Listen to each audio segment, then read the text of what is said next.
Copyright in these lectures is either owned by the ANU or a third party who has licensed the ANU to use it. Students may use the recording for personal study only. No lecture may be communicated online, copied or shared without the prior permission of the ANU.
Hello, all right.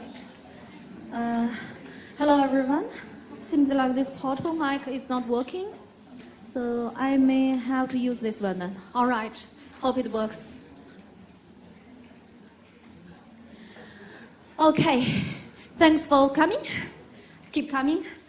Great to see you guys all the time, in the darkness, in the rain day, in the windy day, anytime, that's great. All right, so before I start for this week's lecture, the lecture 3, we are going to talk about PPE and intangible assets. Before we start, you may notice we have already posted the group assignment details on Wattle. I'm going to quickly show you, then you can see how it works. All right? So if you just go to our course webpage, then scroll down, you will see information here. So any question, any inquiries towards group assignment, please post it here. All right? Find this forum, then post it here. You just click that, and yeah, I have 3 discussions here. The first one is the group assignment details. If you are still looking for partners, please post your request here. You will find one. All right? So by week 4, by the end of week 4, you certainly need to find your partner, got your team up, all right? By the end of week 5, you should post which company your team is going to work on, all right? So I posted every detail here. Look at the group assignment details. If you are looking for partners, very good, I can see several replies here already. So you can find people here, all right? And if you need any clarification, you just post everything here, all right? And here is the group assignment details. If you scroll down, you will see this detailed assignment can be downloaded from here.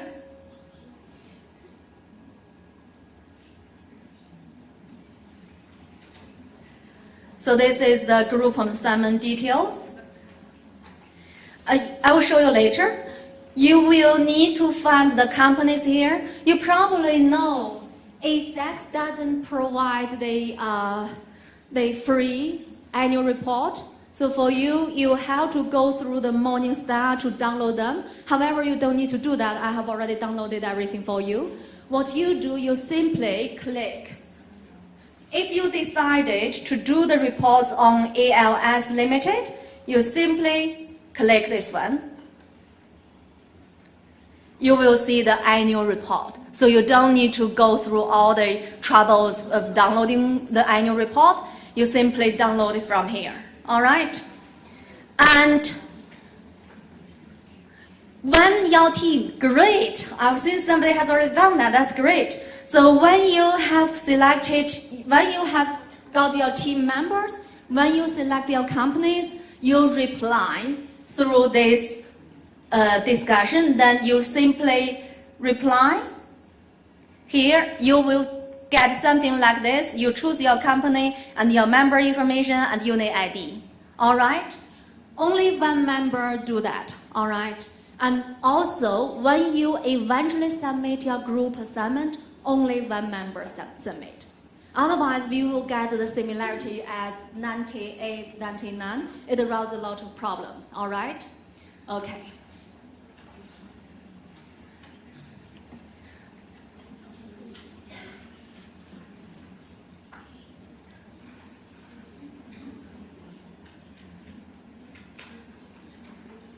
Okay. I highlighted several things. Basically, your task is about annual report analysis. So 2 things you need to do. First, you may say which disclosure is complying with standards. All right, complying with what kind of standards, the particular standards. And then you need to analyze the information. So there are 2 parts of this job. And you need to go through the whole annual report rather than just the financial reports. Okay, so all the reports, you go through them. And here are the notes. You can check later. There are a lot of details. And also I have provided some examples regarding some particular information. So you don't simply say, okay, this disclosure is complying with that standard, then that's it. You don't simply do that. You just look at the example to see what I'm expecting. Then you will see how to do your group assignment. I will not go through every details because we don't have that time.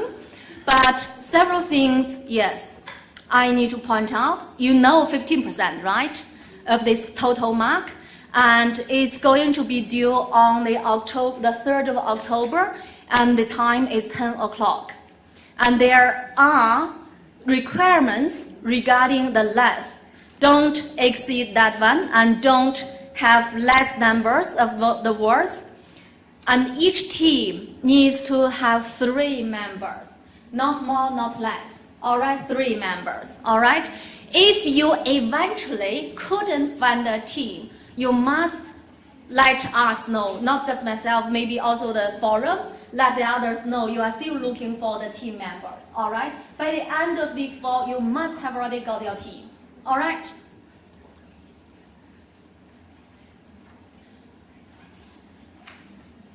Yes, this is also important regarding your eventual submission.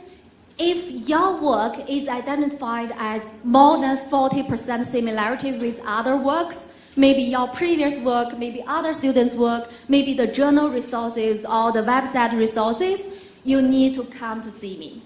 All right? I need to have a discussion with you. If I can't be satisfied by your response, I have to report it to the plagiarism committee. Then we can make a decision whether that is a plagiarism or not. Please try. Many of you don't really do that, plagiarism. However, sometimes the similarity is high because you may copy a lot from the annual report, and you may just copy some of your previous work. You didn't purposely do some plagiarism, but then still have the similarity. Try to avoid that as much as possible. All right, think about it. Try to avoid it as much as possible. Because eventually, if your work is identified as more than 40% similarity, I have to discuss with you. I can't release the results until all the results are finalized. So many students, at the time when they submit the group assignment, they are really expecting to see the results as soon as possible. Especially, some students are calculating how many marks they need to have to pass the exam, to pass the whole course. Really, they were so anxious to ask those questions. Then you need to make sure you are with the pace. You don't deter the whole process, all right? We need to release the results, all of them together. So if you feel you may have similarity issues, try to avoid as much as possible, all right? which doesn't mean if you have maybe 30% or 30 to 40%, if that is plagiarism, I will also talk to you. But 40% is definitely the cutoff line. All right, clear? Okay. Now we can talk about the lecture. Yes, please. Does it matter that if two groups choose the same? Oh, yes, good question. All right, make first come, first serve. I provided over 160, maybe or over 150 annual reports, because from last semester to this semester, only this much companies have disclosed the new annual report. So 150, plenty for us to do.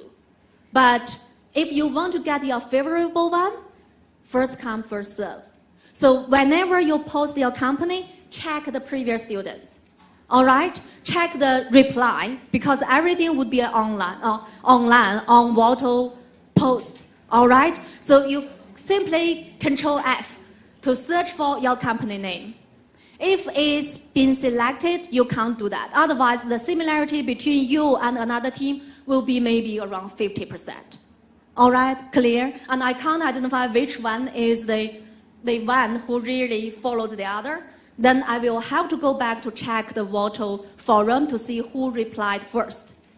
All right? The person who replied first will count. The other one will be treated halfly the other's work, if that's the case. Clear? Is that okay? So make sure your group, your company is not selected by others. Always make sure. And first come, first serve. That's why you need to select your company as soon as possible.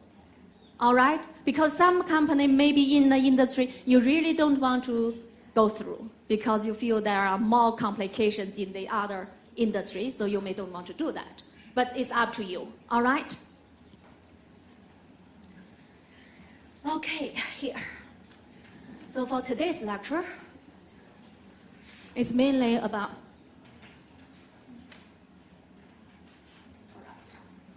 So we have, again, 3 chapters.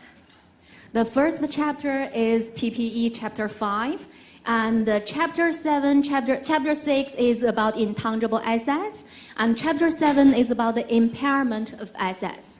The chapter 7 actually includes both. The impairment could be for the non-current assets, the tangible assets, could be for the intangible assets, all right?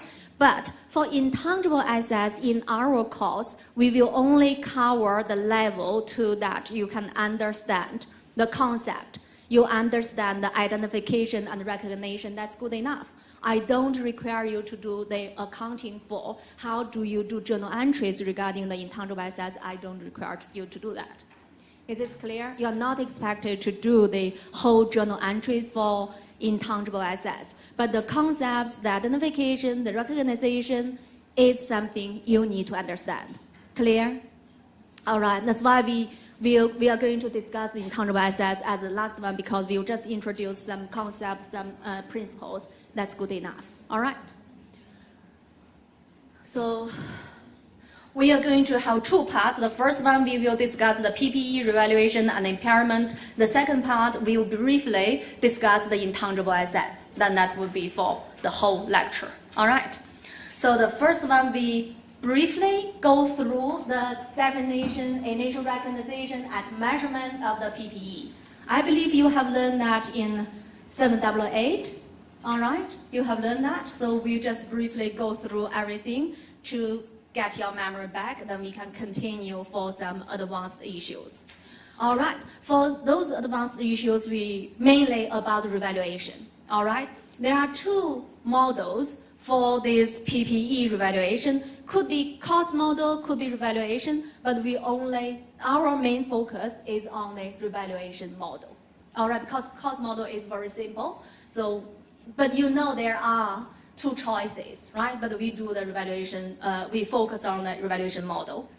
And then we discuss the revaluation of PPE items. And when we see revaluation, sometimes the assets value go up, Sometimes it goes down, right? When it goes up, that's the increment. When it goes down, that's the decrement, all right? Seems like increment, decrement might have some complication in it. Then later on, after you have increment in this period, maybe in next period, that increment is reversed. So it goes down again. So how do we deal with the reversal issue? So we have the revaluation model, we have increment, we need to learn that. We have decrement, we need to learn that. Then how about reversal later? We are going to deal with that, all right? And impairment. Impairment is a little bit different from revaluation model. Revaluation model is based on the fair value, and impairment is based on the recoverable value. All right, I'm going to discuss more details. And also, impairment loss, impairment only has the loss. There is no increment of the impairment. All right, so when we assess the possible impairment, even when you realize the recoverable value is higher than the carrying amount, you don't increase that. You don't do that, all right? We do have some reversal issues, but we are going to discuss later, all right? So then we discuss the intangible assets. That will be the second part, all right? You are only required to understand some concepts, some recognition criteria, and for the other topics, how do we do journal entries for them? You don't really need to understand. You don't really need to know how exactly you do the journal entries for them. All right? Okay. So for PPE, the standards for PPE is 116. Again, as I said, you don't necessarily to memorize the standard number, but you know for that whole standard, that's about PPE, all right? Basically, the concept you have learned, the PPE are the tangible assets with the physical substance. They normally have a specific use within the entity, and they are expected to be used during more than one period. If they are used less than one period, they are not going to be classified as PPE, right? That they become inventory, right? So for inventory, there is a specific standard for inventory. All right, that's not covered in this lecture. And some assets is excluded from this standard as well, which is called the held for resale. We don't deal with that in this course, but you know that standard is not just for the PPE, it's just for the PPE. For the assets held for resale, is not covered by this standard. All right, it's not going to be covered in our course. There is a specific standard, which is WSB 5, dealing with the held for resale. PPE is normally divided into classes. The common classes would include, if you look at the annual report, the financial reports, you will see the land, the buildings, machineries, motor vehicles normally, right? So in this week's tutorial, you have the materiality, right? Materiality issues that overall consideration for preparing for the financial statement, right? That materiality is telling you the material class of similar items need to be presented separately. Right? So here you see the material class will need to be separately presented. All right? So normally the common class we have would be land, building, machinery, and motor vehicle. All right? So for most of the examples we have is based on those items. All right? The cost of item is recognized, as I said, if the following things.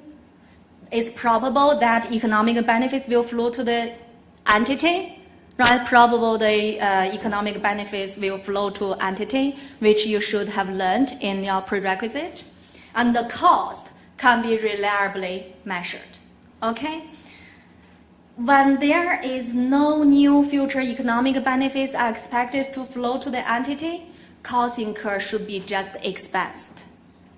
Okay, we do understand what is capitalized, what is expensed, right? Expensed means the expense only, all the cost will be only occurring in current period, and you believe the profit is for this current period as well.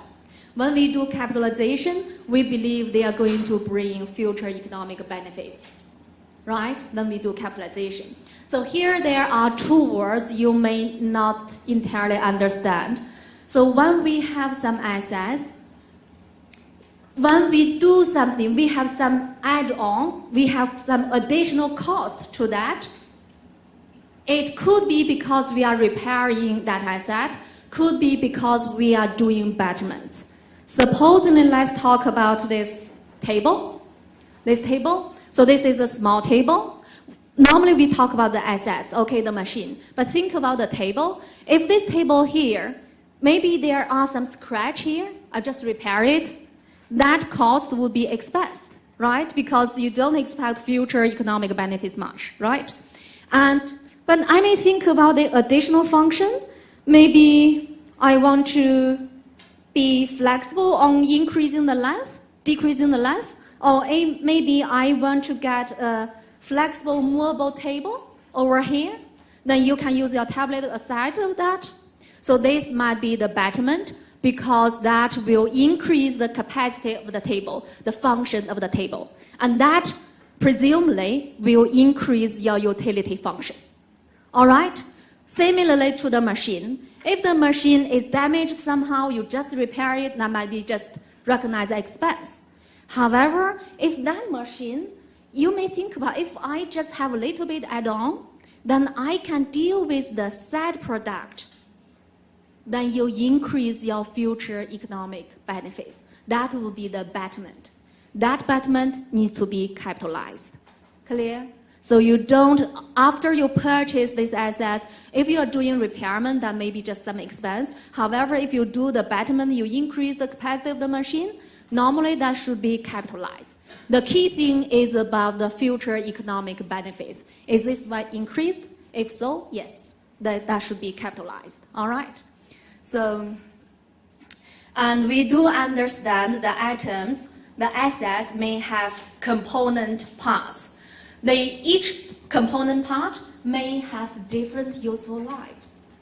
The example for that, you may have learned some very basic assets. So when we purchase that machine itself just dealt as the one asset. So you only recognize one asset. But sometimes they may have different component parts. Like the good example is the aircraft. So an aircraft, their engine, their frame, their fitting might have different useful lives. If that's the case, they may have to be recognized differently because your accounting for those different useful lives of assets would be different. All right? And the initial measurement of PPE, I believe you have all learned that. Purchase price, right? Could be the fair value, could be just the price the manufacturer gave, right? So whatever price you purchase, you just recognize it, right? What else could be included in the assets value? The directly attributable cost, like the shipment, the installation. You have learned that, right? So that could be the directly attributable cost, should be capitalized, should be into the assets value, should not be expensed, right? And in the case, if some assets needs to be dismantled, eventually one is not going to be used anymore, if that cost of dismantling is expected, that also needs to be treated as a discount of the assets value. All right? The good example, just like if the oil company, they explore the oil in the deep sea, so they need to build up a platform, right? And when they finish the project, they have to dismantle it. So this cost is expected. That needs to be taken from this whole value. All right, when you're capitalizing them, maybe using the discounted cash flow method, to get that value written off from the whole assets, then you depreciate on the net value of that. Okay? Okay, let's quickly, what's this? Okay.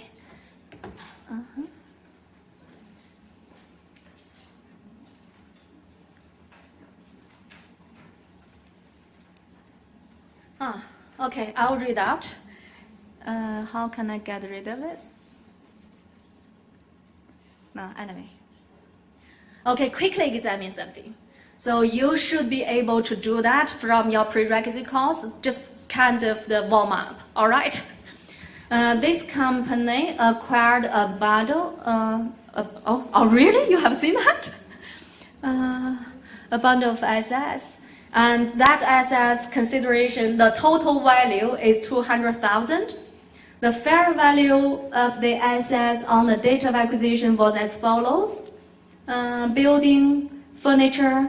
Building should be 132,000. The furniture, yes, is 88,000. The appropriate journal entry to record the acquisition will include the following line. So this is about the recognition. Which value towards the building, which value towards the furniture. Okay, the fair value of them, the building is 132. I'll just omit the 1,000 unit. Is that okay to make it easy? So 132, and the furniture is 88. However, they only pay 200. So which one for the following journal entries should be correct? Which one is correct?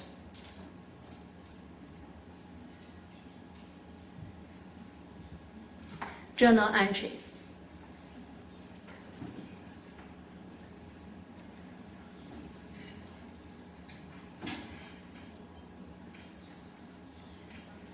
First of all, when we do journal entries, do we do journal entries for individual assets, or do we do journal entries for the class of these assets?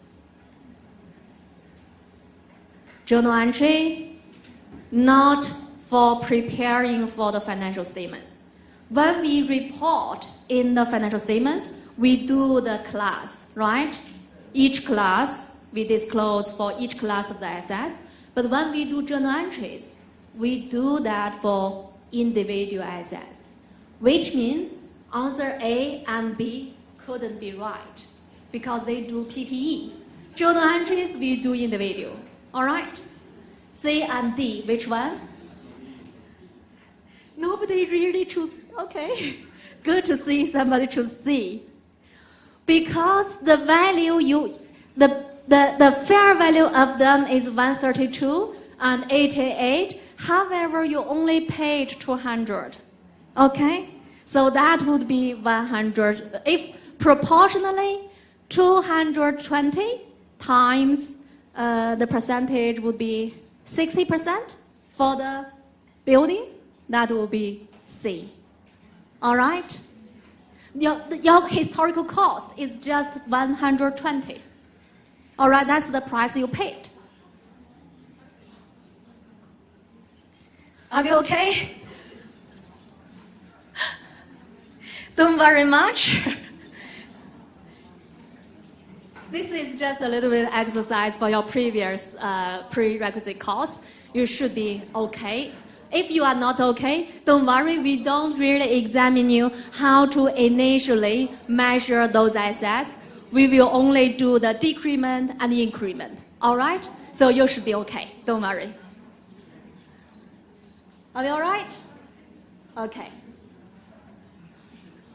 Another one. This replicator limited acquired an item of plant with an expected useful life for 4 years. Expected total production output over this period was year 1, year 2, year 3, year 4, different units. So the assets cost and installation cost in total is 120, which means 120 are the initial cost, right? That's the asset value. And residual value is 5,000. The amount of depreciation charged in the first year based on the units of production is Based on units of production, you do know depreciation methods. There are several depreciation methods. One way they do could be based on the unit they produce, right? So then you just add up all the units they produce and calculate the proportion for that for a particular year and use that proportion times the total value, okay? The value, if you have the expected residual value, should be deducted, right? Any directly attributable cost should be added to this asset value, all right? Is that clear? So which one you get?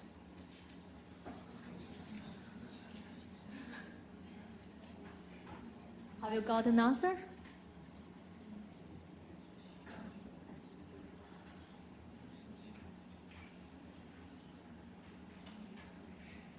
So the unit in total would be 100,000, right? 100,000. So for the first year, that should be 35,000 over 100,000, 35%, right? 35%. That's 35% times the value. What is the value? The value should be the cost, the purchase price, plus installation, less the residual. So which one? I believe you got it 100% right. Okay, so the answer is A. All right? So this basically just a little bit test on your previous knowledge. So don't worry much if you don't really get it right. You will get it right, right? That's not complicated at all. All right? And it doesn't matter much for our course because we are dealing with increment, decrement, reversal. Okay? So the PPE could be measured at either cost or fair value, all right? And the policy, if you decided to choose the cost method or you choose the fair value method, then you need to be consistent for the whole class of the assets, all right? So all the same class of the assets need to apply the same policy. If they switch from fair value to cost for some justifiable reasons, they need to adjust the information prepared previously if the switch is to cost, all right? So normally they will do the fair value, but if they decided to switch to cost, they need to adjust the information prepared previously if the switch is to cost, all right? The cost model is very simple. So the assets would be just the carried cost less any accumulated depreciation or impairment loss. All right? So that's the cost model. We don't really focus on that. So here is the revaluation model. Revaluation model, it's not difficult. There are some simple basic things. If you know them, you memorize those things, that should be okay. All right? That shouldn't be a big problem. Let's see. And again, if you have this revaluation models, it should be used for classes of assets, all right? And any revaluation of PPE must be to fair value, okay? The revaluation model is really about the fair value. When we decide the fair value, normally we refer to the market price. All right, when there is an active and liquid market. How frequent you need to revalue is not specified. But if you perform this evaluation, you need to perform this revaluation with sufficient frequency. And when you are doing the revaluation, you are performing the revaluation, you need to do that for the whole class of assets. Not specific for one item, all right? If you say, okay, when the land price for a particular area, you believe it needs to be revaluated, you revaluate that, you need to revaluate all the lands, okay? So that needs to be complied with the whole class. So it's performed on a class basis. But when you do accounting for revaluation, that journal entries needs to be on the asset by asset basis for individual assets. Is that clear? When we do journal entries, we normally just based on the assets. But when you do revaluation, you need to revaluate this whole class of assets. Is that fair? Okay. When we do revaluation model, what we do, we compare two things, the fair value and carrying amount. What is carrying amount? The book value, the value on the book, right? So if you have historical cost, or that historical cost may be the fair value at the previous time, right? If anyway, that is the price you purchased, you recorded, then there is depreciation, impairment, so eventually you have the net value of the assets, right? That is the carrying amount. However, if this asset has the active market, they may have a fair value, and that fair value might be different from this carrying amount. If the fair value is higher than this carrying amount, is that increment or decrement? The value would be just increased, right? We have the increment. If the assets value, if the fair value is less than the carrying amount, then we will have the revaluation decrement. Evaluation decrement. So when we have revaluation increment, potentially that's the gains you have, the profit you have, right? When you have the value decrement, then you have a loss, all right? So when we have profit, when we have loss, we deal with them differently. Okay, here let's have a look. When you have the revaluation increment, we will recognize it as other comprehensive income, OCI, the OCI. And we don't directly report it as the profit or loss. However, when we have the decrement, we report it as the loss. The loss on revaluation, and that loss is going to be written off from the profit that you generate from this term, this period. When you have gains, the value increment, we will recognize as OCI, other comprehensive income. We will recognize the account name is called gain on revaluation. But you always need to have the bracket, say other comprehensive income. And this other comprehensive income doesn't directly add it to your current profit. It will be transferred into a reserve, which is called assets revaluation surplus. So that there would be an equity account named as assets revaluation surplus. So you don't directly increase your income, all right? You will have that reserve. Assets revaluation surplus basically is a reserve account. You will have that reserve account. Eventually, if the decrement increase, you still use that to offset. All right? The problem is why when we have the increment, actually it's kind of profit, right? If we have it, why don't we immediately recognize a profit? But when we have a loss, we immediately recognize it as a loss. Why we do this? Profit is not come from the operating activity. It's not from the normal operation, but the loss is not from the operation either. Because we should be more 谨慎. We should be more cautious. We are very conservative. You know that accounting is conservative accounting.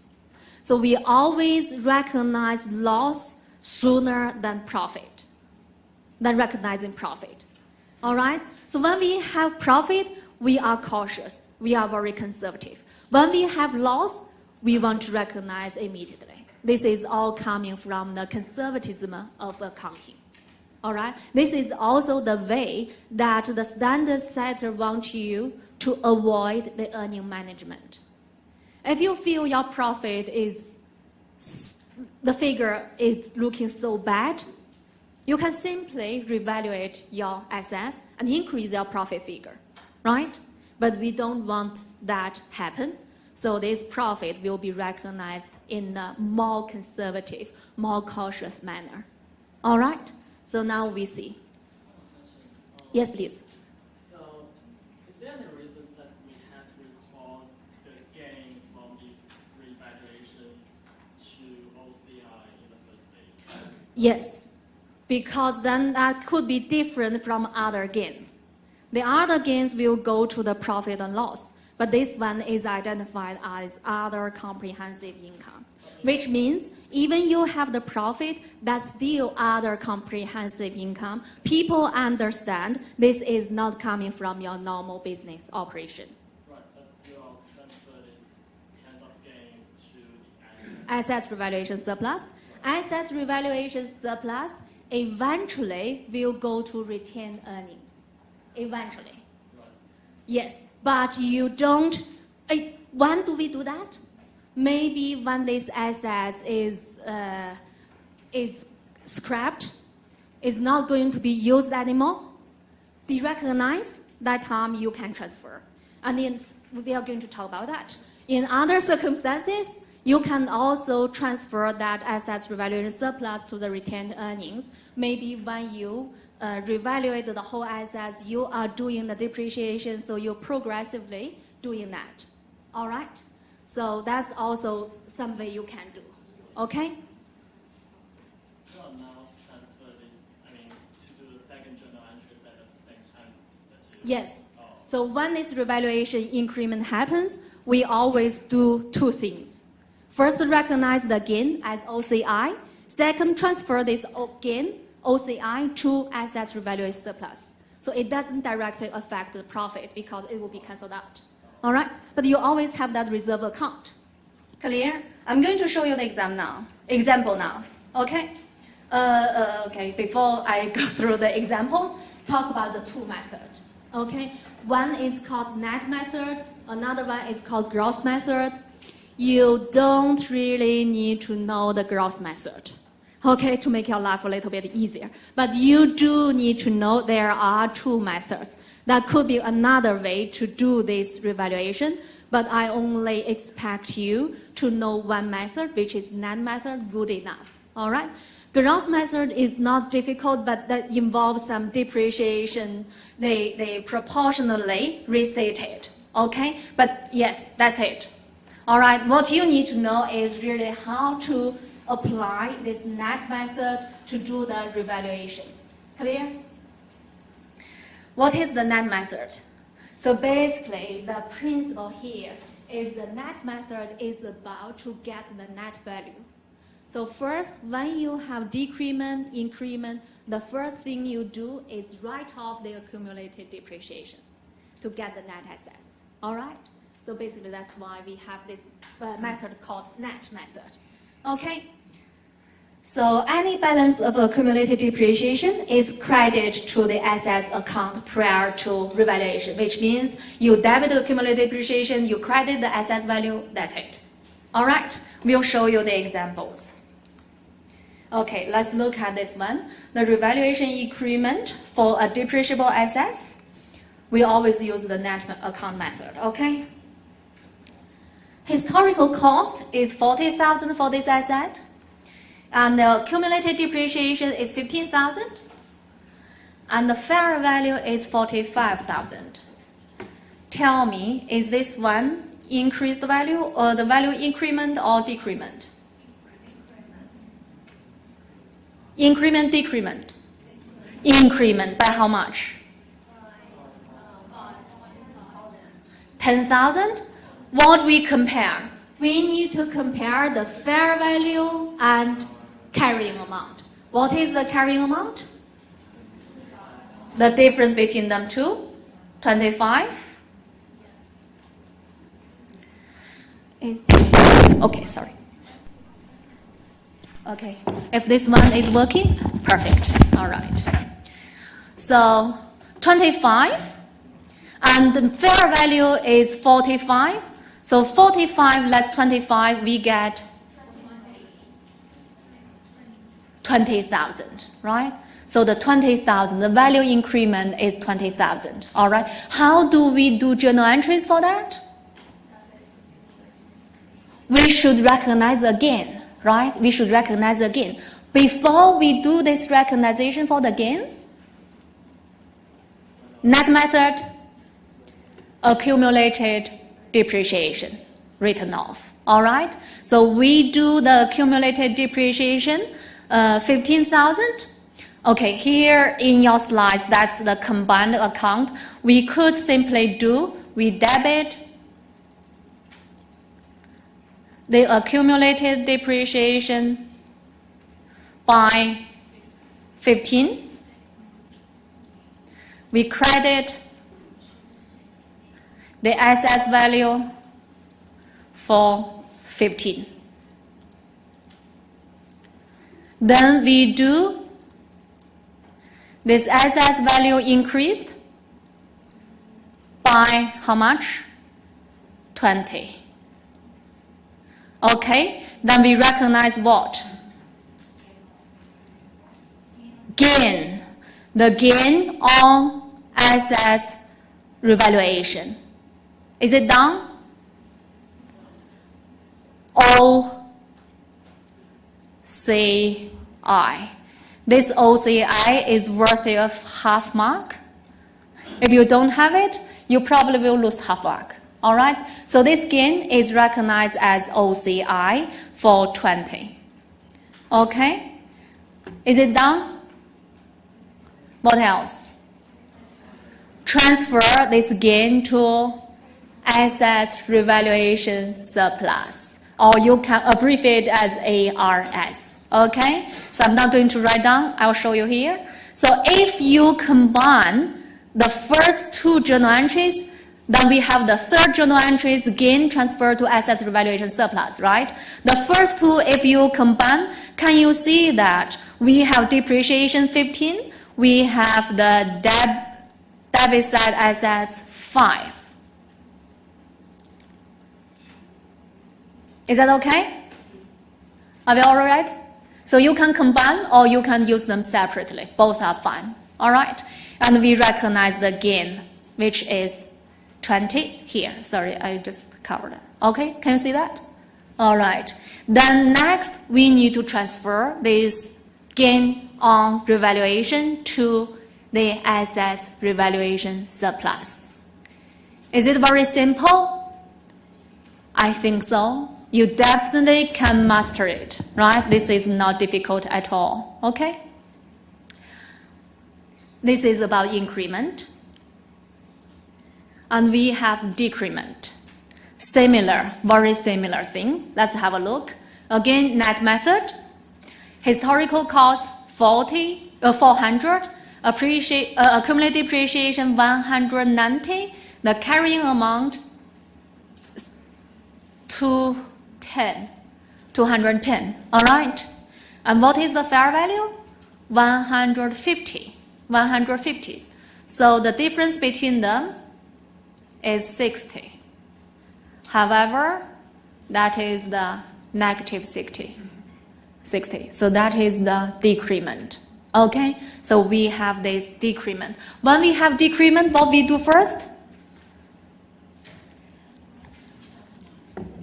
That's a misleading sentence. Whenever you have revaluation, the first thing under net method, write off the depreciation, accumulated depreciation. All right? So we write off the accumulated depreciation 190, and we could have the credit as asset value decreased by 190. All right? So that's the first entry. The second one, what we do?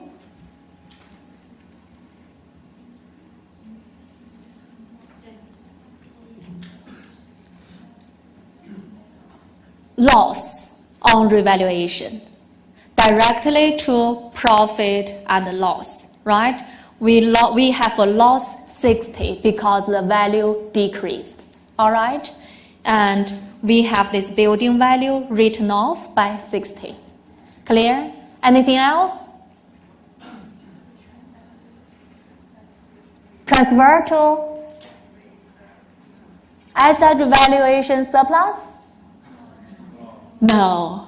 Assets revaluation surplus only transfers that gain, all right, OCI, right? So you see the increment, we have 3 steps. Decrement, we have 2 steps. Clear? Are they difficult? Not at all, all right? Okay, a little bit complicated. Reversal. So previously you may have decrement, increment, now the value change. How do we account for them? Okay? So we use the simplest case.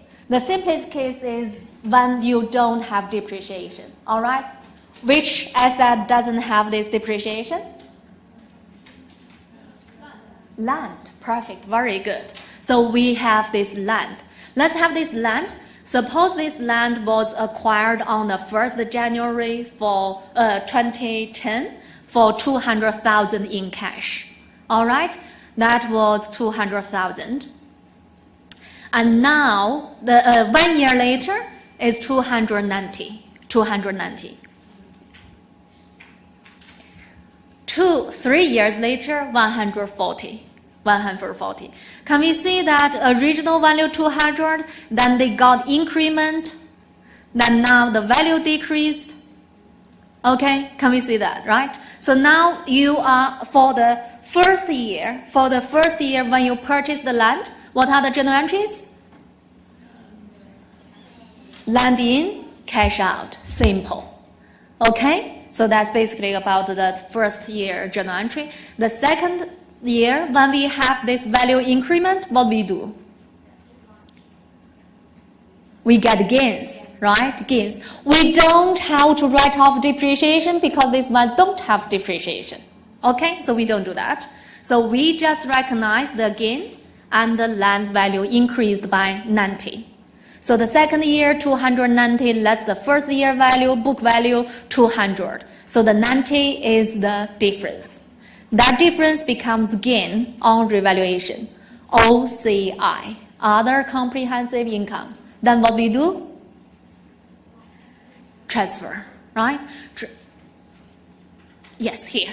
Gain on revaluation, surplus, transfer to the surplus, assets revaluation surplus by the same amount. All right? So that's what we do for 2011. Now is 2013. Okay? On 2013, the value decreased by how much? How much value we should write off from this land? How much? So now the book value is 290. And the value of this asset is 140. So the value should be, the land value should be decreased by 150. All right? So basically we should credit the land 150. All right? Then what should be the control account? The loss, right? We have the loss. Loss on revaluation. Okay? How much? 150, should be 150 in total. However, remember, previously we have the gains recognized as 90. So this loss should be just 60. And the other 90 should be offset by previously recognized gains. Okay? So we can have journal entries like this. The land, 150. And the loss is recognized as 60. The loss is recognized as 60 directly to the profit and loss. And another 90 should be coming from previous recognized gains. Okay? So you may wonder, shouldn't this be gain? Why you write down the loss? I don't know. Why is that? Because normally when you have gains increment, you will recognize as credit gain, right? Credit gain is equivalent to debit loss. Agree? But why don't we do credit gain? But why don't we just use if the gain is on debit side, that will be the gain decreased, right? But in this case, in this year, we don't have that gain to decrease, right? So we will recognize when we treat it as the increase in loss. Is that okay? So actually we should just debit the gain. However, think about the case, there is no gain. So normally gain, when they first appear, that should be the increment, right? So when they first appear, there should be increment, but we don't have that yet. So we increase the loss. Okay? Increasing the loss equivalent to decreasing the gain. Is that okay? So when the loss first occur, it could be in the debit side. Because when we have the loss increase, we debit the loss. Right? When they first occur, we increase them. Otherwise, we could decrease the gain. We could simply write down as debit gain. That's the decrease of gain. However, we don't have the gain in this period. So we don't decrease something from nothing. Is that okay? Clear? All right.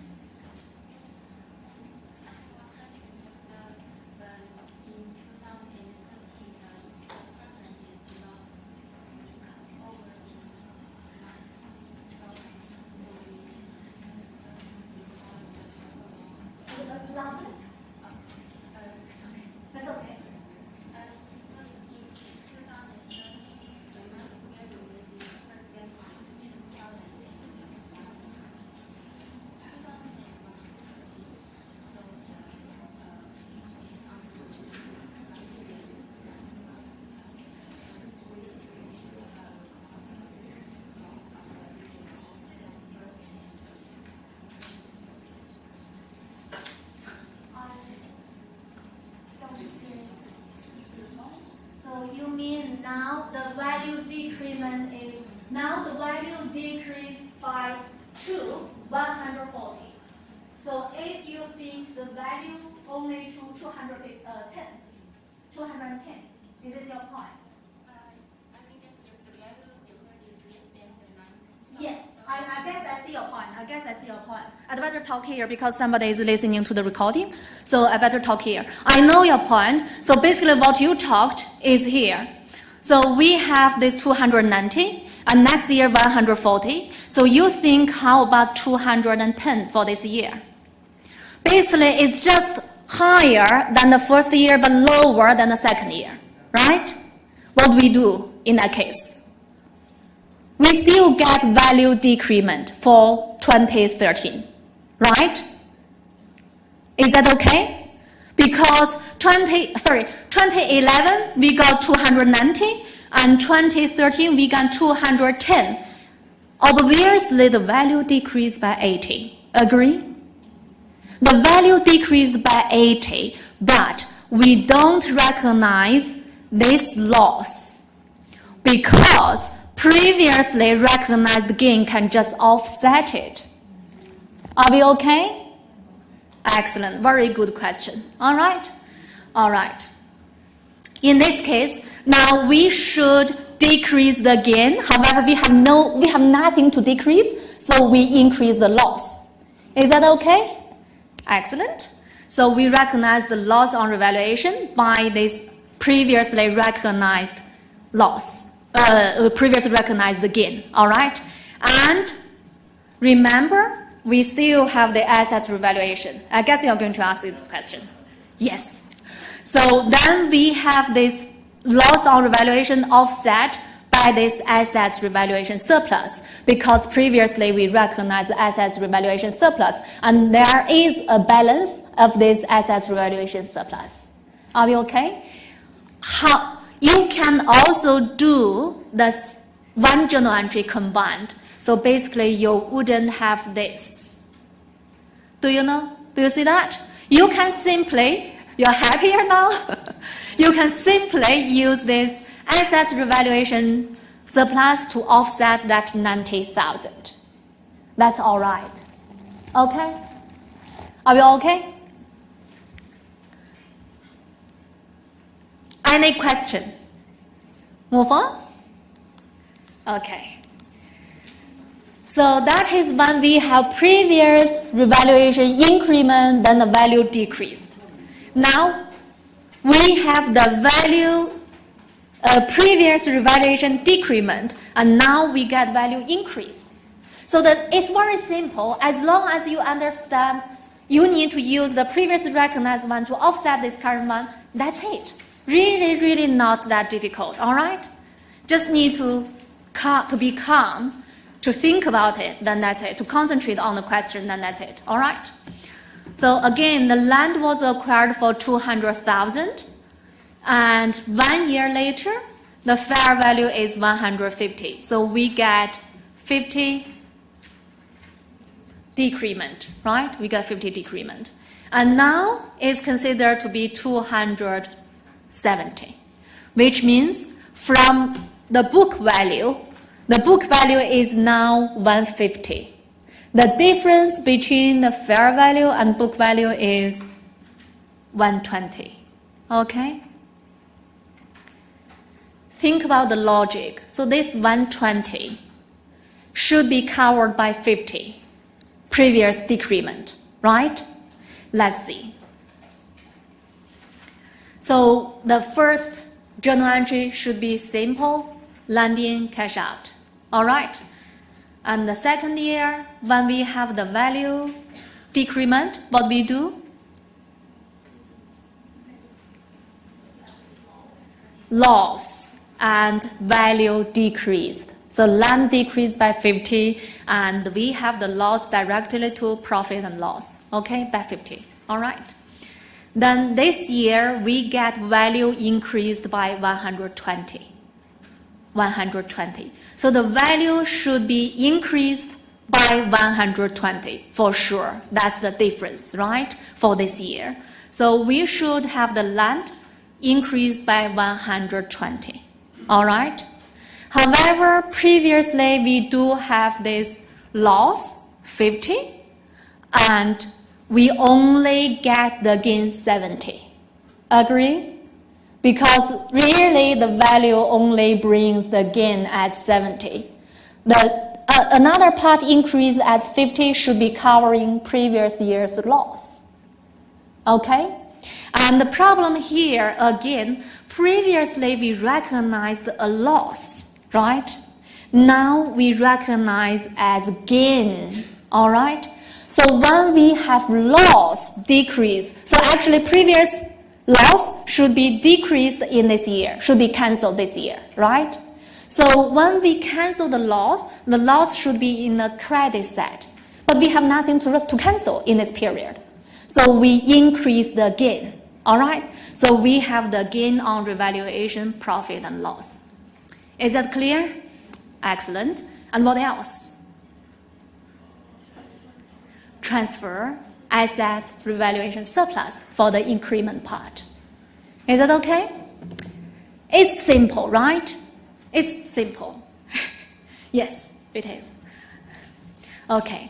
Back to the question regarding transfer from the assets revaluation surplus to the retained earnings. When the assets is disrecognized, the balance in the assets revaluation surplus may be transferred to retained earnings. Or when the revalued asset is being depreciated, the ARS, assets revaluation surplus, may be progressively transferred to the retained earnings over the useful life of the year. If you decide to do this, you need to do this consistently. All right? Either way, fine. All right? And also, it could be used for the bonus shares. Sometimes we have the reserve account, and that reserve account, you can use it for any specific purpose, but you need to get the director's approval. All right? So that's it. Okay, quickly examine. Yeah, let me know your answer.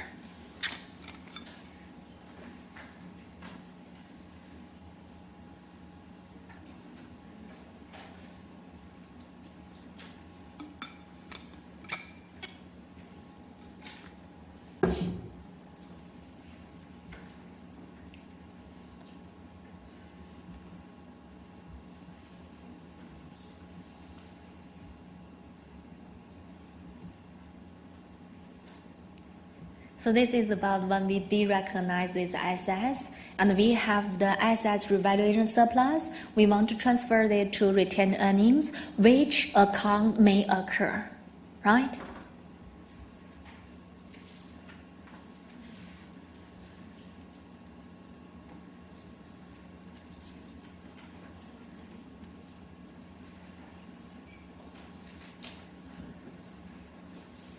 think about the assets revaluation surplus. If we have any balance, is that going to be in the credit side or debit side?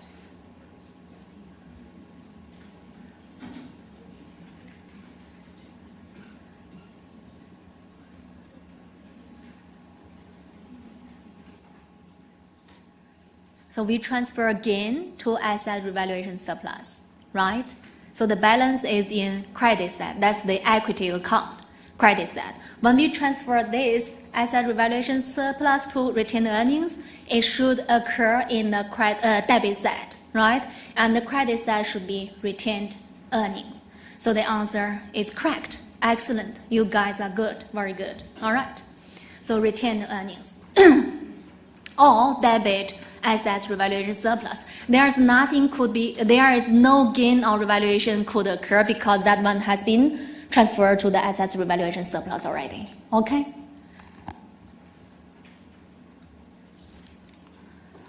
Okay. So yes, value increment, decrement, it could be reversed. All right, reversal. Now we could have impairment. All right. Impairment are required to the entities are required to conduct impairment tests to ensure their assets are not overstated. Okay? When we do revaluation, we compare fair value and carrying amount, right?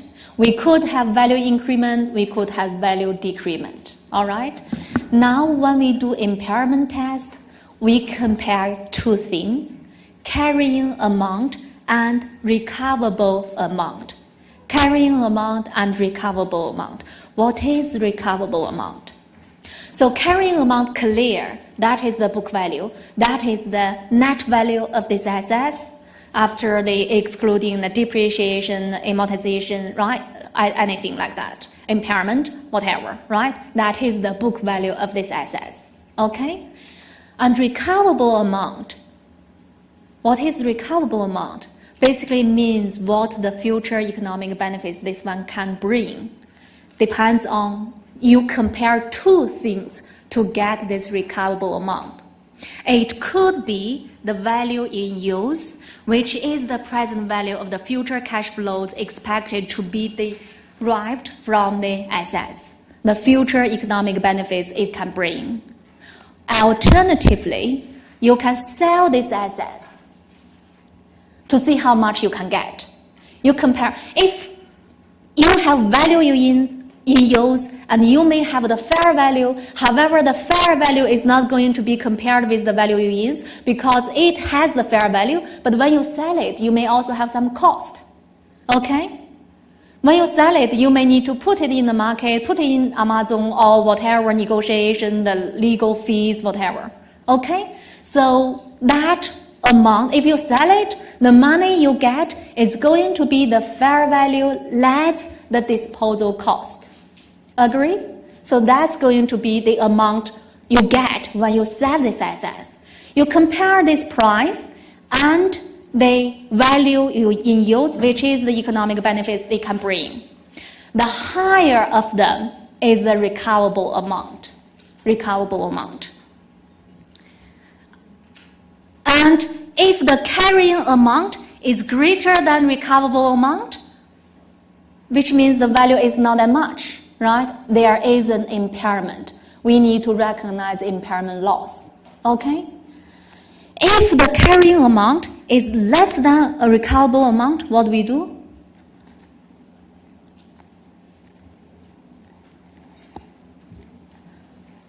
We do nothing. When we have loss, we want to recognize. When we have the gain, we don't. Okay, for the impairment. It's different from revaluation. Revaluation is based on fair value. This impairment is just about impairment loss. Okay, it's about impairment loss. All right.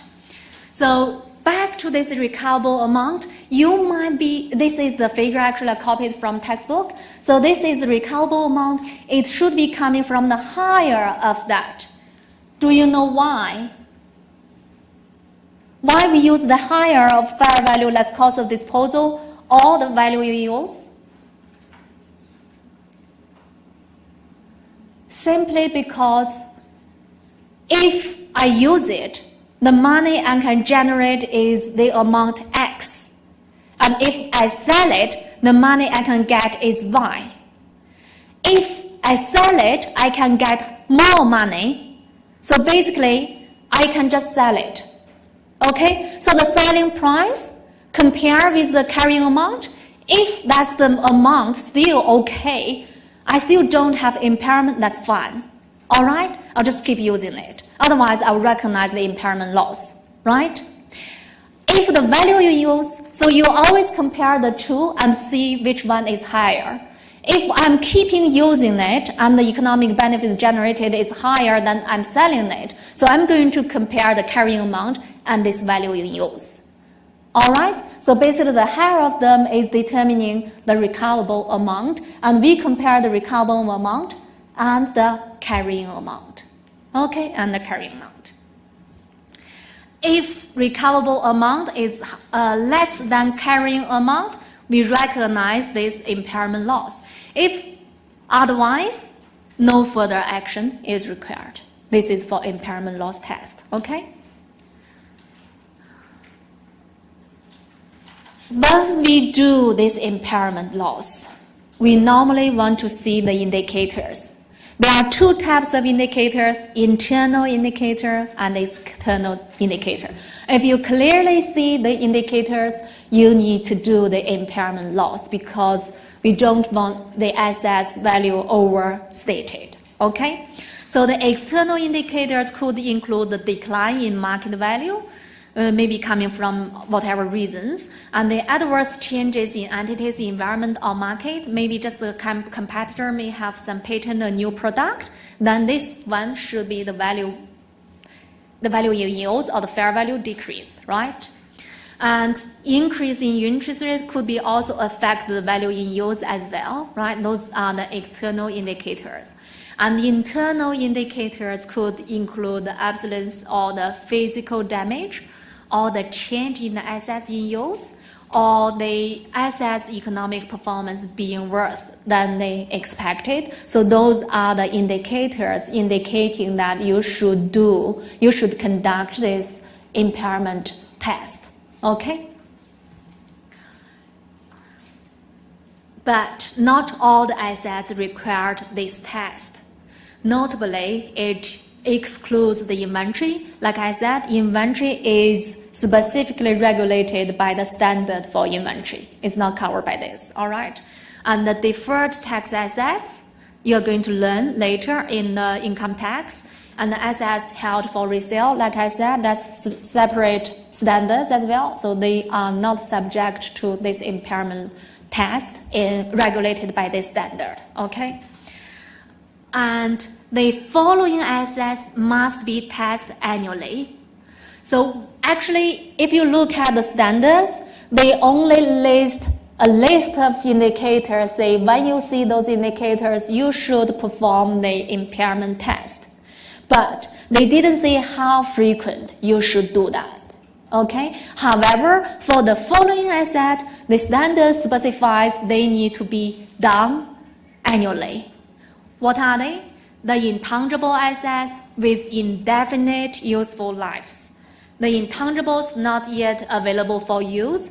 The goodwill acquired in business combination. Okay, those assets need to be tested annually. Why is that? Because those ones normally hardly see the markets, the fair value markets, right? So if you don't do the test, it might be very difficult to get the fair value to do the revaluation, all right? Then you have to do this test to see how the value change, okay? Goodwill is something special. You are going to learn a lot about goodwill in from lecture 7 onwards when we do consolidation. Why is that? Because goodwill will only be recognized when you have this combination acquisition. You don't internally generate a goodwill. You may generate, but you will never recognize that goodwill internally generated. Because that's not going to be separately identifiable, the goodwill. So one thing you might be confused, is goodwill intangible assets? We are going to talk later, but just have a guess. Keep that in your mind, okay?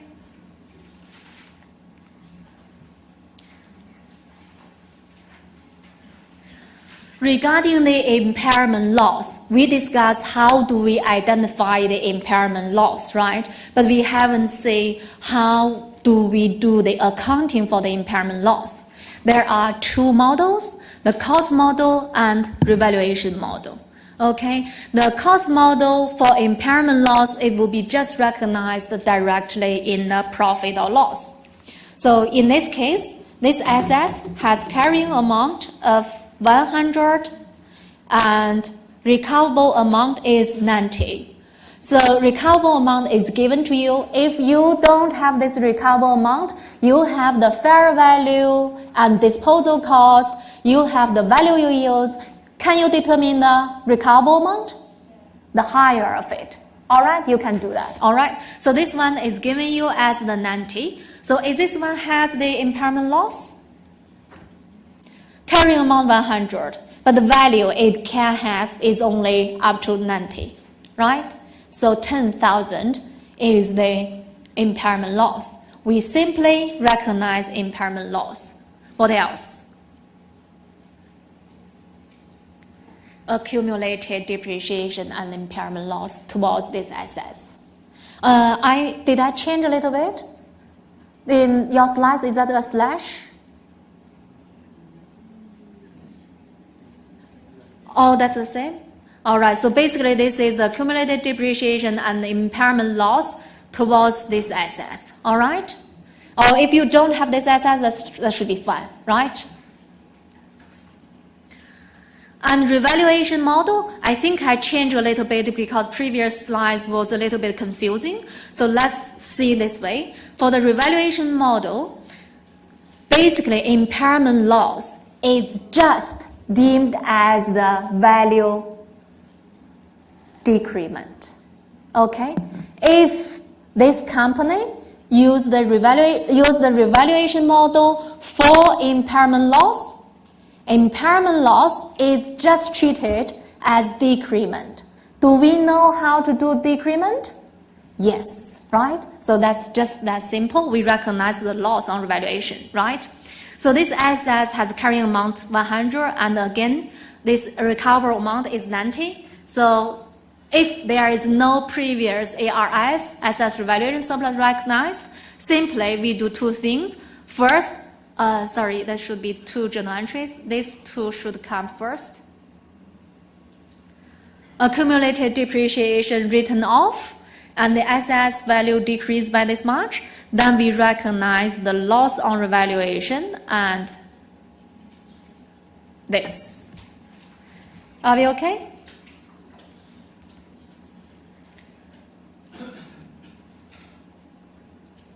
All right. So basically the revaluation, the impairment loss is just recognized as revaluation decrement.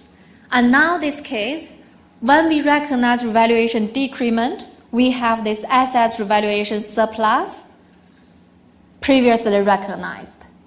Okay? If the company decided to use the revaluation model for the impairment loss, when we do this impairment loss, we treat it as the decrement. When we have no previous assets revaluation surplus, simple. We simply recognize this loss on revaluation and decrease the assets value, right? However, if we have previously recognized ARS, we need to use that to cover this loss first. Is that okay? So exactly like the same case we have done for decrement. All right. So again, we use the net method. We first write off the accumulated depreciation. Then we recognize the loss on revaluation. And this loss on revaluation should be covered by previously recognized assets revaluation surplus. Again, if you want to combine, basically you can just combine, then there is no such loss. Is that okay? I think that will be the one in your slides, combined one. Okay? Are we all right? Okay.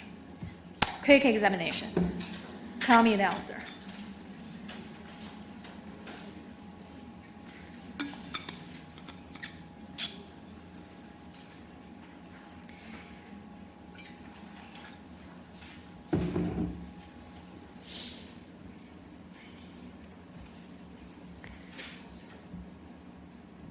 I assume all of you will get it right.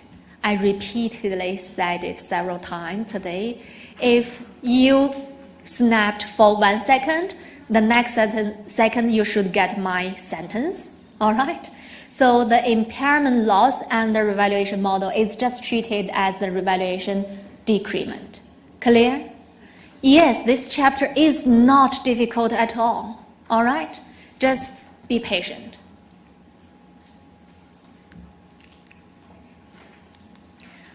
Okay, a little bit complication added when you have the cash generating unit. What is the cash generating unit? Sometimes, simply like that aircraft is combined, it composed of different components and different assets. But only when they work together, they generate cash. Is it okay? So then we have this concept as the cash generating unit. So basically the whole unit work as an asset to generate future economic benefits. All right, that's the simple concept.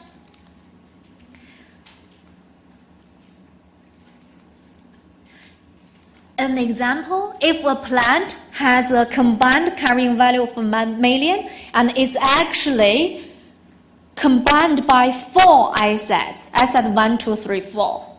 Each value, the total value is 1 million and each value has a different proportion. Can you see that? So this is just basically for one cash generating unit.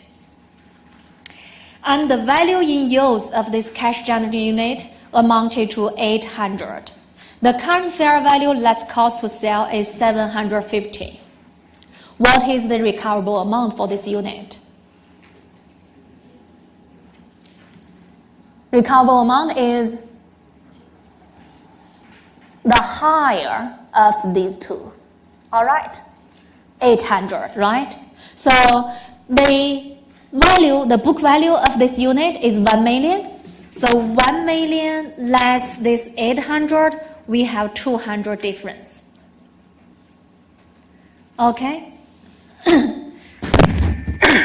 That 200 difference should be recognized as the impairment loss. If that's one asset, easy, we simply write down the impairment loss as 200, right? But now it's not one asset, it's a unit. And each asset have different value. What shall we do? We just proportionally allocate this impairment loss. Okay? So we in total have 200 loss, and each asset, if you go back here, this asset 1, 10%, asset 2, 20%, asset 3, 30, asset 4, 40. All right? 200 times 10%, asset 1. 200 times 20%, 2. Asset 3, 200 times 300, times 30%. Asset 4, 200 times 40%. That's it. Okay? So we simply recognize the percentage, we get the percentage, then we allocate each of them times the percentage based on the total loss, total impairment loss, right? So then each asset's value will be adjusted by deducting this impairment loss, right? So now the journal entry we have, in total impairment loss, 200, and the accumulated depreciation loss towards each asset is allocated as this way. Are we okay with that? Perfect. Is that difficult? Not at all. Too simple, too naive.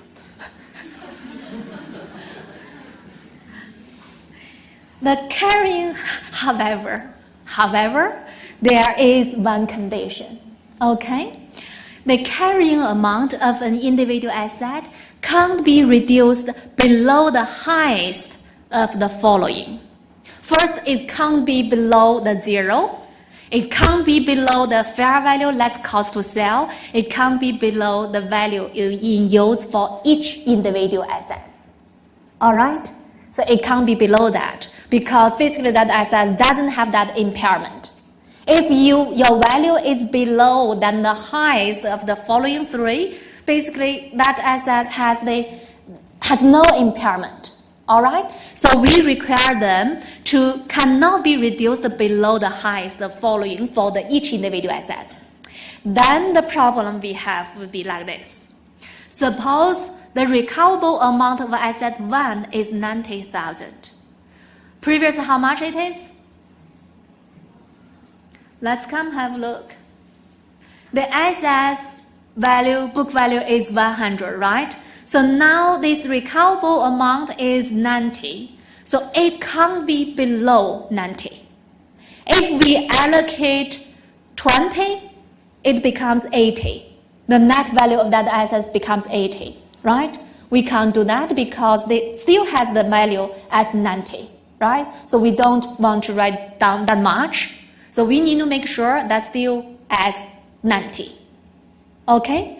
If it has to be 90, then how about the exceeding 10,000? So basically you only allocate 10,000 to these assets, right? So there is another 10,000 has not been allocated to it. Where to allocate?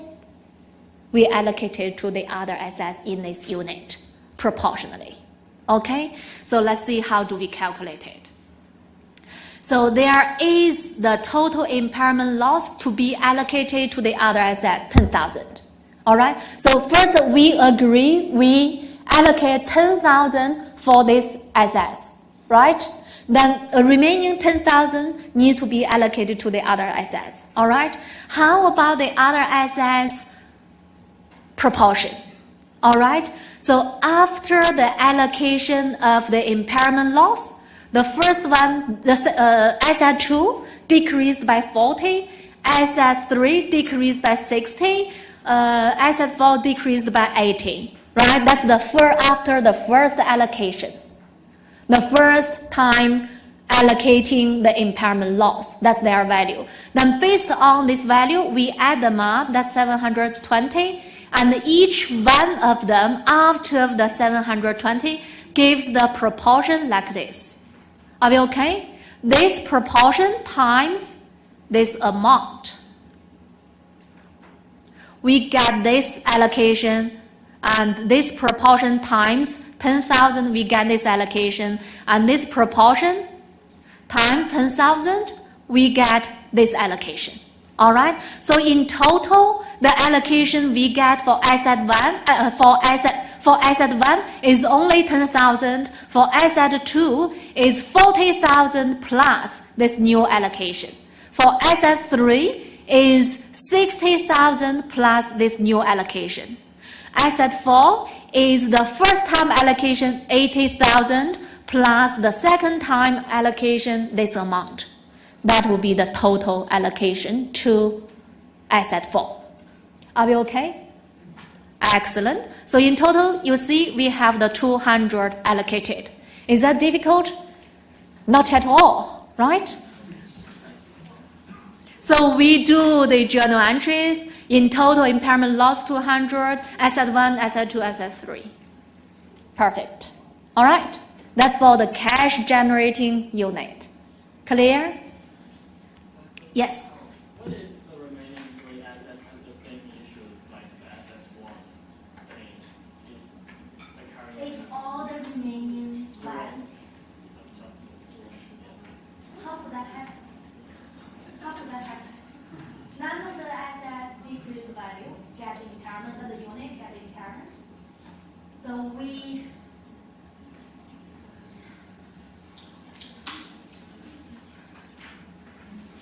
will not have cases like that. But that's possible because the unit works as the whole unit to generate cash flow.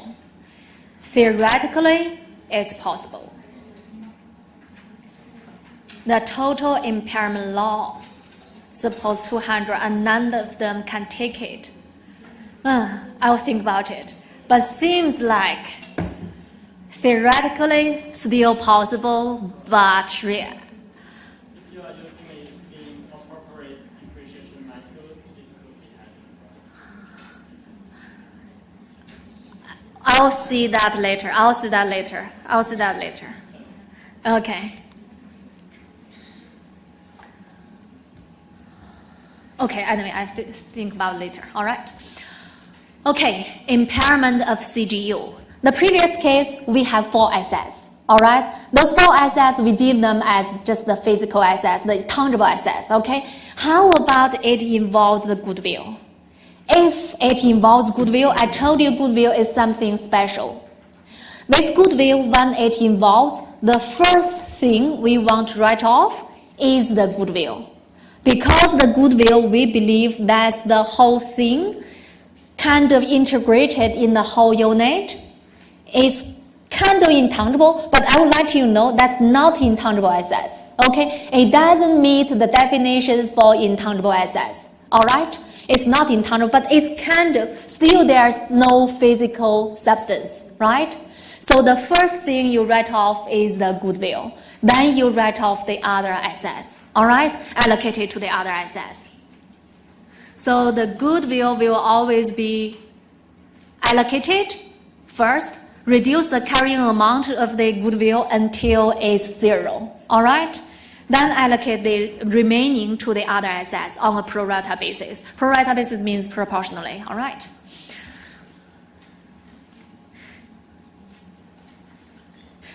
If you recognize the impairment loss, they need to be reassessed annually. So this impairment loss could be reversed as well. Okay? How do we deal with the reversal? So the reversal of impairment loss and the accounting for that reversal is depending on whether the reversal related to an individual asset, a cash generating unit, or the goodwill. Previously recognized impairment losses in relation to individual assets are able to be reversed.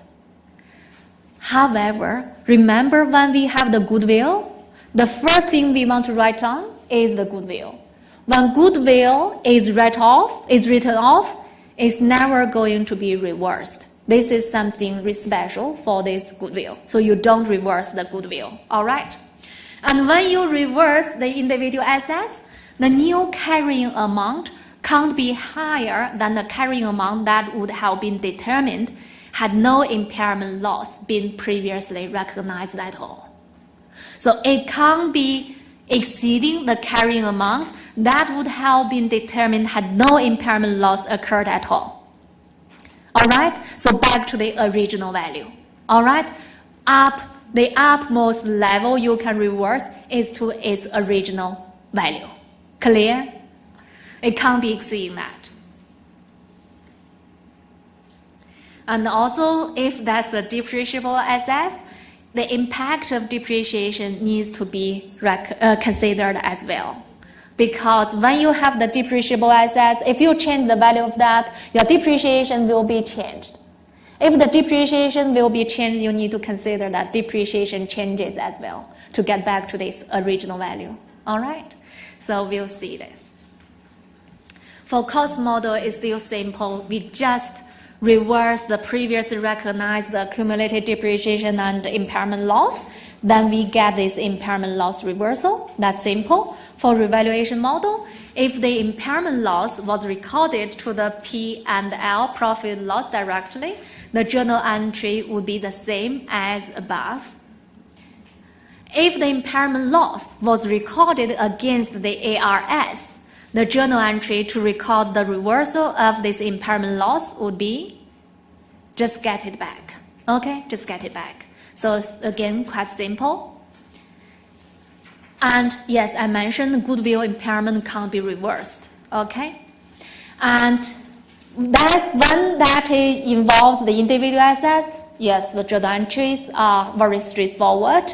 So if it's involving any impairment loss relating to cash generating unit, then again, we still need to allocate it based on the pro rata, okay? And they should be on the pro rata basis, and we don't reverse goodwill should that included in the cash generating unit, okay?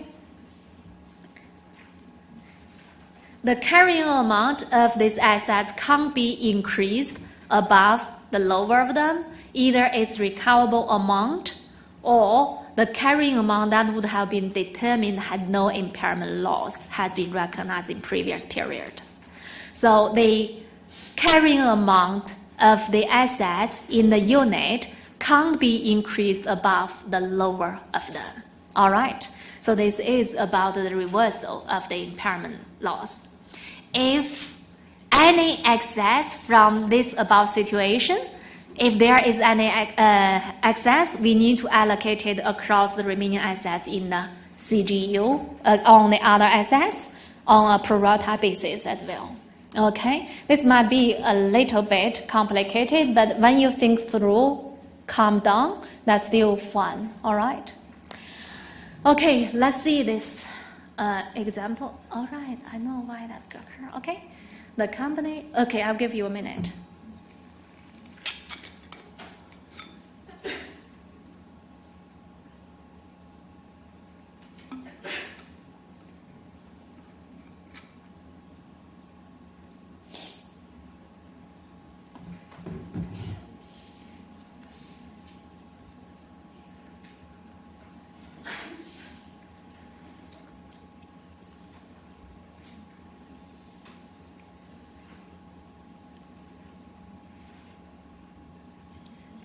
The question is really about, can we reverse the goodwill, right?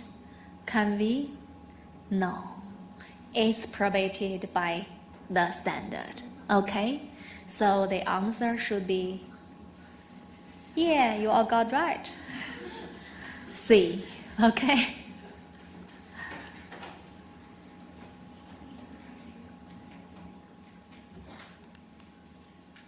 Okay, intangible assets. Intangible assets becoming more and more important. If you look at the figures we present here, you do realize how important the intangible assets are. Of course, if you look at the big brand, you see those companies, their proportion for intangible assets actually are higher than their tangible assets, right? Especially for Apple, for Google, those internet related technology companies, right? So they have the highest intangible assets. So this really becomes a very significant issue now. But we don't need you to understand the exact journal entries. We don't involve much, but you need to understand the following basic concepts and principles. All right? So first of all, what is intangible assets? It should be identifiable. 3 key elements. First, identifiable. Second, non-monetary assets. Third, without physical substances. All right? So the non-monetary assets basically differentiate these intangible assets from what? What? Financial assets. Think about securities, stocks, debentures. All right?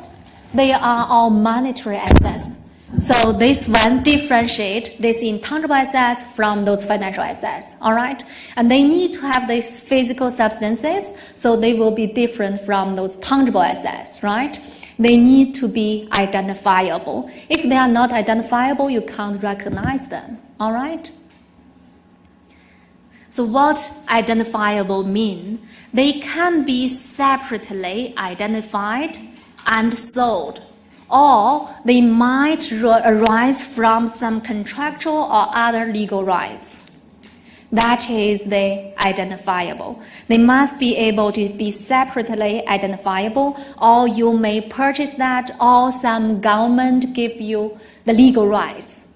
So this can give you this identifiable assets. Okay? For example, if you have a brand name which can be separate, just the name itself can be sold. That is the identifiable. All right? But if you simply have one product and that product itself doesn't really, cannot, with that name or without that name, it doesn't make difference. The really difference coming from the product itself. If so, that name of that product doesn't matter. All right? So that's not identifiable. So first, it could be separately sold, could be separate, identified. And second, it may come from some legal right. Like the government may give you some special right. Let's say they allow this company to produce cocaine, maybe for 200 kilograms per year. Suppose that might be happen because some company needs the medicine, right? That might be the case. Then this right could be really valuable, right? That could be identified, all right? Without such contract or legal rights, that's not identifiable, all right? And the monetary assets, like I said, is namely that's excluding them from being identified as financial assets, and they need to have the ability to see and touch these assets. That means the physical substances. Based on the concept, is goodwill an identifiable? Is goodwill an intangible assets?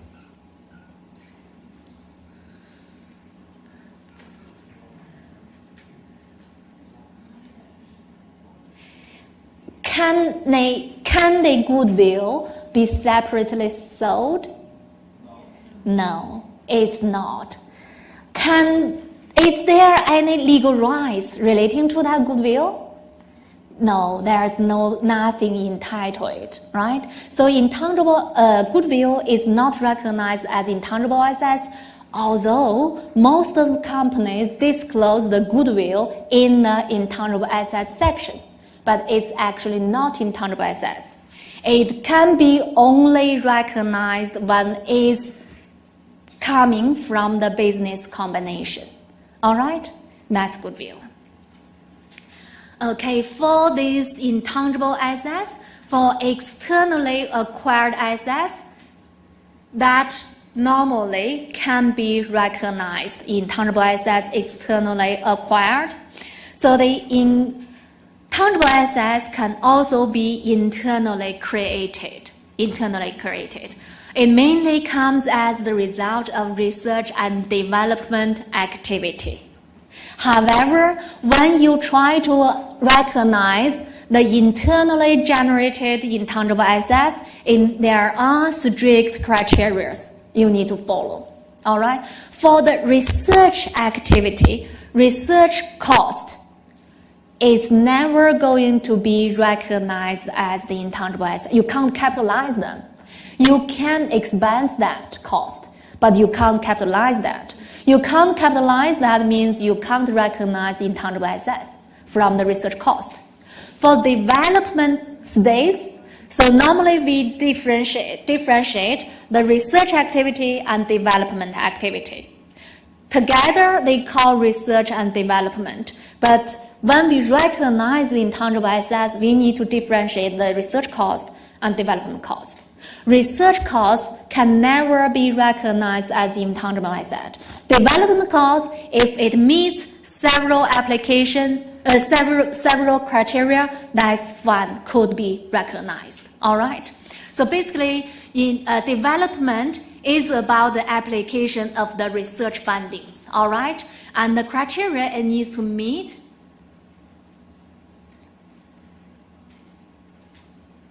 Is here, okay? It must have the technical feasibility of completing a product, and the company must has a clear intention to complete and use or sell this product. They has the ability to use or sell. And there is the availability of resources, and there is existence of a market or internal usefulness for the product of this development. All right, and they also have the ability to measure the cost reliably. If all the other things may meet, but you can't reliably measure that, still you can't recognize. All right? We're just trying to be very cautious regarding capitalizing the research and development expense. Can you see that? And those criteria need to be met simultaneously. If you only meet one part of the condition, no, they must be met, all of them. All right, then you can identify that as the capitalization. All right?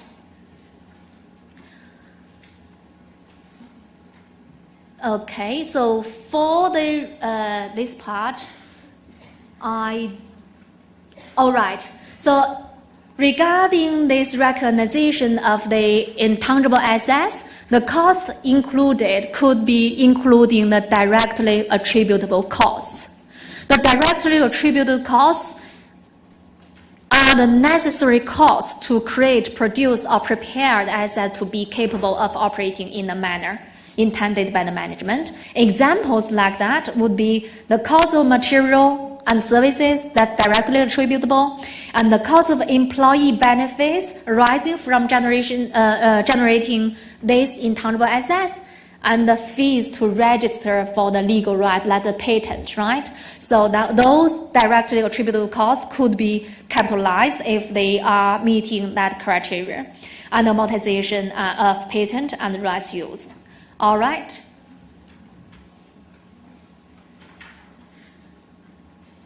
That's all about let me see, is there? All right. Okay, up to this point, that's what I'm expecting you to understand. The rest of them, you are fine without knowing that. Okay? You are not going to examine for those issues. Is that nice? Yes, have a good evening. That's for today.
Well,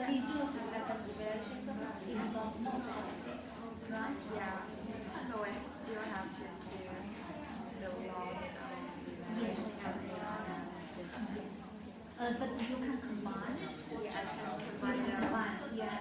But then but in nature there are four steps. Yeah. But you can combine. Is this right? Am I right? You got it? Yeah, okay. I'm not quite sure whether I got the question, but you think about the whole thing. That's the same. That should be the same. Now you got it? Okay, all right. That's all right. Yeah.